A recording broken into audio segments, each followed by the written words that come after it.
Naniniwala si Vladimir Putin na malupit ang mensaheng ipinapadala niya sa pambobomba ng mga simbahan sa Biyernes Santo. Ngunit matindi ang ganti ng Ukraine. Sa isang malakas na pagganti, nagpakawala ang Ukraine ng maraming long-range drone na tinalo ang depensa sa himpapawid ng Russia at winasak ang mahalagang daungan ng Kremlin sa Black Sea. Naubusan na ng lakas ang makinarya ng digmaan ng Russia. Dahil sa lawak ng atake, nagmamakaawa na si Putin sa mga bansa sa kanluran na pigilan ng Ukraine sa pag-atake sa kanyang mga daungan ng langis. Baliktad ng sitwasyon na yon. Nagsimula ang kwento natin sa pagkakamaling ginawa ni Putin nang atakihin niya ang Kharkiv gamit ang mga drone ng Russia nitong simula ng buwan. Nagpatuloy ang pag-atake ng mahigit 24 na oras at naitala namin ang 21 pag-atake na nangyari sa lungsod. Tinarget ng mga Ruso ang mga infrastruktura, hotel, tindahan, tirahan at simbahan. Pagkatapos, lalo pang nagpalala si Putin. 2 araw matapos ang pag-atake sa Kharkiv, umatake ulit ang Russia. Biyernes Santo noon nang umatake ang Russia sa 2 Orthodox na Kristiyanong simbahan na nagdiriwang ng banal na araw. Isa ay bahaging nawasak, gaya ng nasa mga larawan, at ang isa pa ay nasira rin.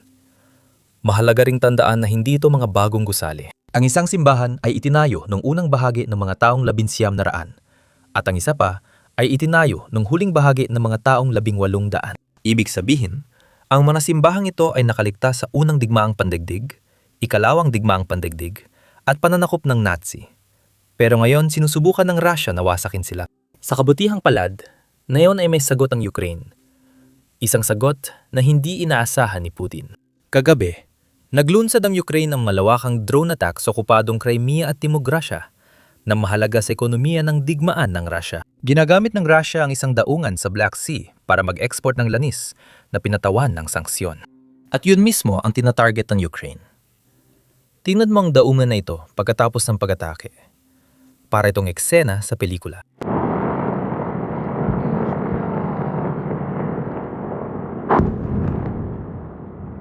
Ito ang pangunahing daungan ng Russia sa Black Sea na noon ay ligtas, ngunit ngayon ay nakaranas ito ng isa sa pinakamatinding pag-atake sa digmaan sa ngayon. Bigong depensang panghimpapawid ng Russia, kaya tinutuliksa na ito maging ng mga taga-suporta ng digmaan. Tatalakayin natin ito mamaya. At bukod pa rito, napagdataan to ng Russia na hindi na nila kayang tapatan ang mga drone ng Ukraine. Hindi na ito tulad ng 2022. Malayo nang nangungguna ang Ukraine sa drone innovations kumpara sa Russia. Kaya't mabigat ang kapalit nito para kay Putin. 6 sa 7 pasilidad ng pagkakarga ng langis sa terminal na ito ang nasira. Dito naglo-load at nag-unload ng tanker ang mga Ruso. Sa madaling sabi, mahalagang infrastruktura ito. Tinamaan din ng pag-atake ang mga pipeline, control units at istasyon ng pagmamanman ng langis. Isang malaking sunog ang patuloy na nagliliyab sa buong pantalan. Ibig sabihin, hindi natin malalaman ang buong lawak ng pinsala hanggat hindi pa napapatay ang apoy na yon. Narito ang paliwanag kung bakit malaking issue ang pag-ataking ito. May 3 pangunahing lokasyon ng Rusya para mag-export ng langis at mga produktong langis sa kanluran. Ang Primorsk at Ust-Luga ay nasa Baltic Sea sa hilaga ng Rusya malapit sa St. Petersburg. Ang isa naman ay nasa Norilsk sa timog ng Rusya sa Black Sea. 3 lokasyong ito ang may hawak ng halos 60% ng export ng langis ng Rusya. At sa nakaraang 2 linggo, matagumpay na tinamaan ng Ukraine ang lahat ng ito. Pinakamahalaga sa ekonomiya ng Rusya ang mga daungang ito, kaya mahigpit ang kanilang seguridad. Sa nakaraang 2 linggo, nakalusot ang puwersa ng Ukraine sa depensa ng Rusya nang hindi bababa sa 7 beses. Halos kada 2 araw may pag-atake. Hindi makakaandar ang ekonomiya ng Rusya kung patuloy ang pambobomba sa mahalagang infrastruktura. Kahit tawaging mahahalagang infrastruktura, pakiramdam ko minamalit pa rin ang halaga ng mga pantalan. At ang dahilan kung bakit ito nangyayari ay dahil mas mataas na ngayon ang kakayahan ng Ukraine na magsagawa ng mga long-range strike kaysa sa air defenses ng Rusya. Bukod dito, mas mabilis umunlad at mag-adapt ang Ukraine kaysa Rusya. Mahalaga ring linawin na hindi pa lubusang nawasak ang mga pantalan. Sabi ng mga eksperto online, aabuti ng hindi bababa sa 1 taon bago maayos ang ilang pinsalang nangyari nitong nakaraang 2 linggo. Batay sa satellite images, tinatayang 10% ng kapasidad ng pantalan ay hindi magagamit ng ilang buwan at 20-30% pa ay hindi magagamit ng ilang linggo. Nakasalalay lahat ito sa kung gaano kabilis makakapag-ayos ang Russia. Pero dito rin natin kailangang tandaan na habang inaayos ng Russia ang lahat ng ito, Maharing maglunsad muli ng mga drone ang mga Ukrainian at tamaan ulit ang pantalan. Lahat ng kalkulasyon natin ay based sa mga naganap na pag-atake hanggang ngayon. Hindi pa kasama ang mga susunod na gagawin ng Ukraine. Bukod dito, sa parehong 2 linggo, tinamaan ng Ukraine ang 3 pangunahing refineria ng langis ng Russia. Nagiging hindi balanse ang produksyon at export ng langis ng Russia na nagpapahina sa kanilang sistema. Kapag di sila nakapag-refine ng langis, hindi rin nila ito ma-export. Pag di nakapag-export ng langis ng Russia, maubos ang storage nila, tama? Ano ibig sabihin nito? Darating ang panahon na dahil sa matinding pinsala ng Ukraine, mapipilitang isara ng Russia ang mga oil field nila. Ibig sabihin, lahat ay sira o puno na. Puno na ang mga imbakan, puno na ang mga refinery o hindi na sila gumagana. At ibig sabihin nito, hindi na kayang tanggapin ng Russia ang dagdag na langis sa kanilang sistema. Kaya kailangan nilang isara ang mga oil field o balon ng langis na patuloy na naglalabas ng langis. At kapag isinara mo na ang isang balon ng langis, sa technical na usapan, napakahirap na itong buksan muli. Aminin ko, hindi ako eksperto sa langis. Kaya hindi ko alam lahat ng detalye.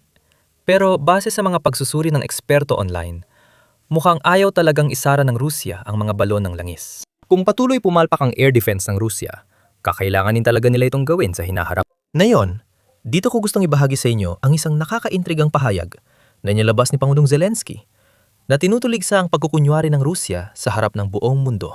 Ngayon, bago natin gawin yan, mabilis ang paalala lang na pindutin ang like at subscribe button sa ibaba. Malaking tulong ito sa amin sa algorithm, lalo na ngayong nahihirapan ng channel itong mga linggo.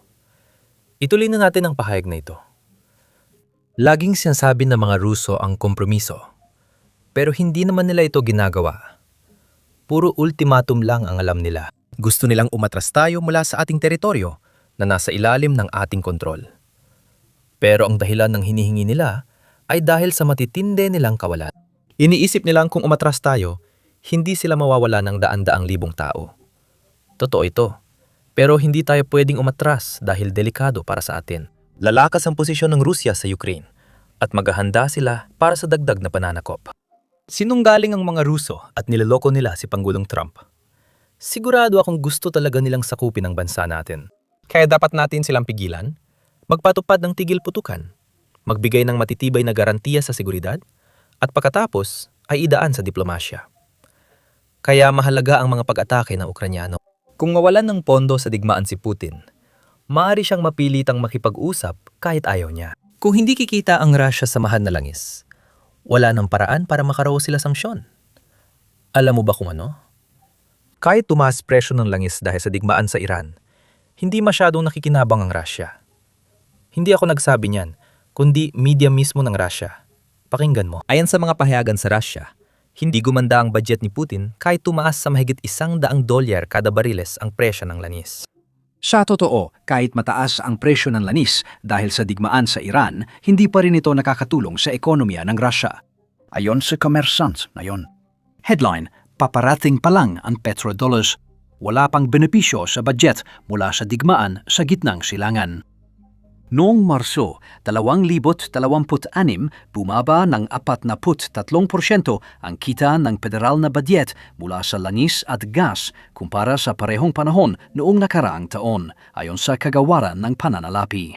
Ang dahilan ng pagkabigo sa pagkolekta ng bayarin sa kabila ng mataas na presyo ng langis ay dahil noong Marso, nagbayad ang mga kumpanya ng buwis based sa tinatayang presyo ng langis ng euro noong Pebrero na $44.6 kada bariles.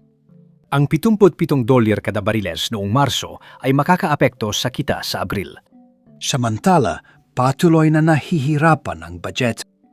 Noong Marso, paribagong 60 bilyong rubles ang ginastos mula sa National Wealth Fund ng Rusya para punan ang kakulangan. Pagdating ng dagdag na kita, dapat gumanda ang kalagayan. Binanggit ng Moskovsky, Kamsimarits ang drone attacks ng Ukraine sa mga oil export center ng Rusya sa Ust-Luga at Primorsk, pati na rin sa mga refinery, at inamin ang negatibong epekto nito sa kita mula sa oil export. Sa pangkalahatan, masasabi na ang mga pag-atake sa mga pasilidad ng pagdadalisay ng langis ay hindi lumipas ng walang epekto.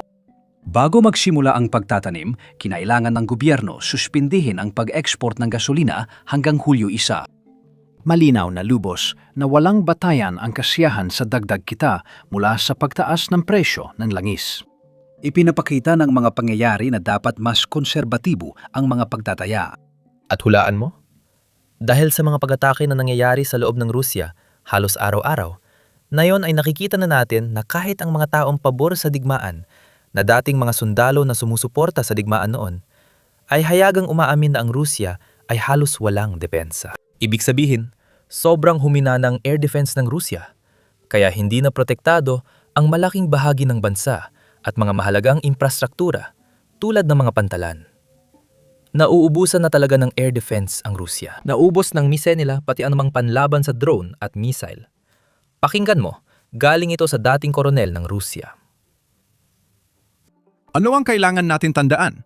Wala nang ligtas na likurang lugar kahit sa halos buong bansa.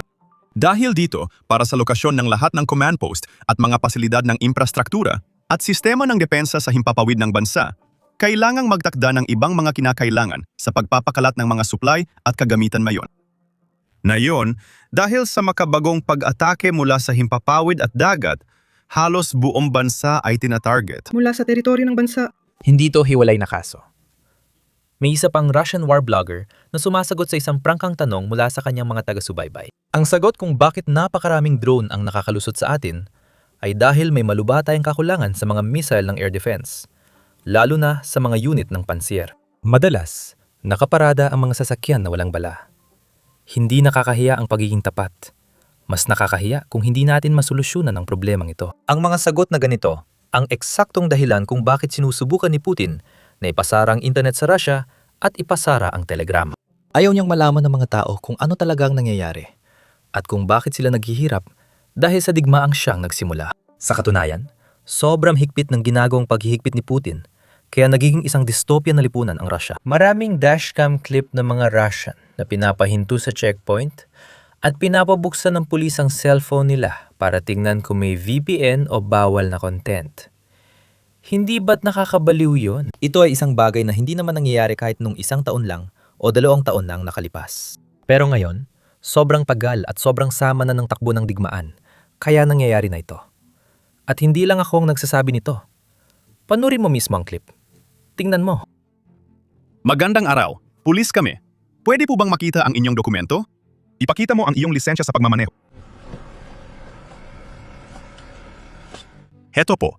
Kailangan naming tingnan ang telepono ninyo kung may mga ipinagbabawal na nilalaman at kung may naka-install na VPN. Ito ang iyong telepono para sa mga ipinagbabawal na nilalaman at VPN. I-dial sa telepono ang *#06#. Tapos titingnan natin ang IMEI. Ano? Ang IMEI ng telepono. Ulitin mo ulit. *#06. Bakit? Ang IMEI ng telepono. Para i-check sa mga database. O heto na, suriin mo. Anong kalokohan ang sinasabi mo? Hindi ito kalokohan. Nire-record ko lahat ito. O sige, i-record mo. May mga pulis na may pinapacheck sa phone ko. At ano mismo ang chinie-check? IMEI. Kung nawala o nanakaw ang iyong mobile device, pumunta ka sa istasyon ng pulis. Isusulat mo ang pahayag at ilalagay mo doon ang email na siyang una dito. Dahil dito, idinadagdag ito sa mga database at ibeberipika namin ang mga datos kapag may pagsusuri. Medyo kaduda-duda ang alalahaning iyan. Naipaliwanag ko ba sa iyo kung paano ito gumagana? Hindi naman ako obligado, di ba? Maging tapat tayo. Pwede mong inspeksyonin at i-unlock ko para makita mo. Obligado ka talaga. Huwag magmarunong. Naintindihan mo ba? Obligado ako, hindi ako matalino, gets? Ganyan siguro ang sitwasyon sa bansa kapag paubos na ang air defenses. Masama pa, kahit ang air defenses ng Rusya, hindi rin gumagana ng maayos. Kagabi, imbes na tumama sa Ukrainian drone, isang Russian air defense missile ang aksidenteng tumama sa residential building habang may atik ang Ukraine. May video tayo, panurin ninyo. Mga babae, bliyat! Блядь, sabi ko sa inyo, pizda to. Ano ang kalokohan ito? Ngayon, na alam ni Putin na hindi niya mapipigilan ang mga drone ng Ukraine, nananawagan ng Russia sa kanluran na kumbinsihin ng Ukraine na itigil ang pag-atake sa mahalagang infrastruktura ng langis. Sinong mag-aakala? Naglunsad si Putin ng 3 araw na espesyal na operasyong militar. Pero matapos ang 4 na taon, humihingi na siya ng tulong sa kanluran. Ngayon, maaring dahil winawasak ng Ukraine ang Russia sa mga long-range drone strike. Heto ang malaking larawan.